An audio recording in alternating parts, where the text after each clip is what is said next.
So how would the researchers in text 2 most likely respond to the conclusion presented in the underlined portion of text 1?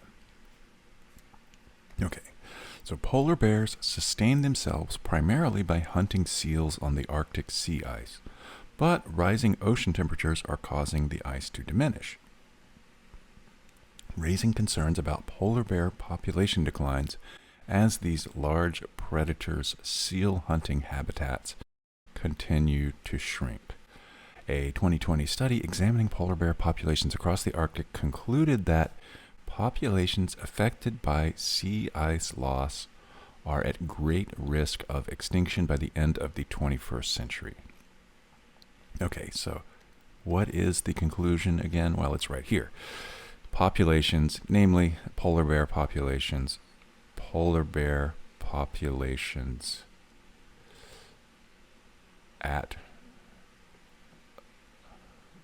they are at risk of extinction.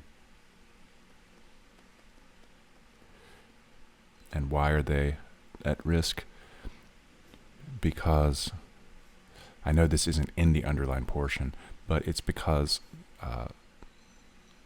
seal population is decreasing, and because they eat the seals.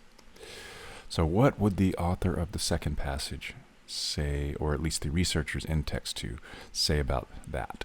So monitoring carried out by researchers from the Norwegian Polar Institute shows that the polar bear population on the Arctic archipelago of Svalbard remains stable and well-nourished despite declining sea ice in recent years.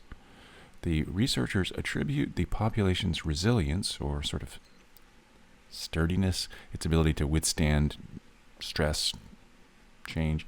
They attribute this in part to a shift in feeding strategies. In addition to hunting seals, they have also begun relying on a diet of reindeer meat and birds' eggs.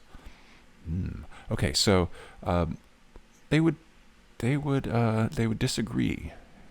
They would disagree that they are at least this great risk of extinction because they have other food sources. Certainly, I'm abbreviating here. Disagree because other food sources. But the thing to keep in mind when annotating is it's just enough to get it clear in your own mind in that moment. It's not something that you have to be able to understand next week, next month, let alone something that someone else has to be able to understand. So here, how would they respond? Yeah, they would disagree, basically.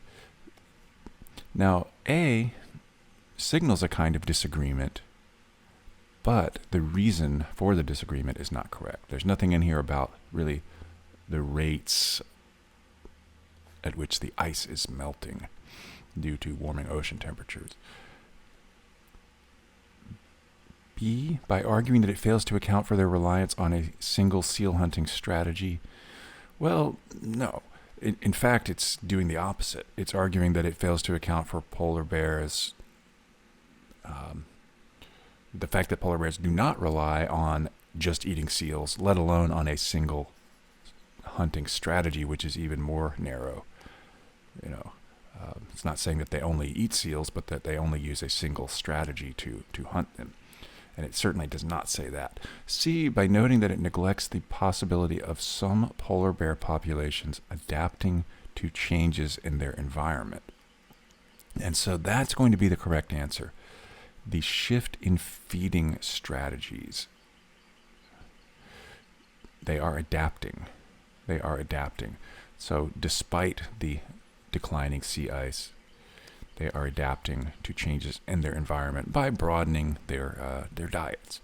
D, by asserting that it overlooks polar bear populations that have not yet been affected. No, it's really all about what is happening to those polar bear populations that are being affected or that are at risk of being affected.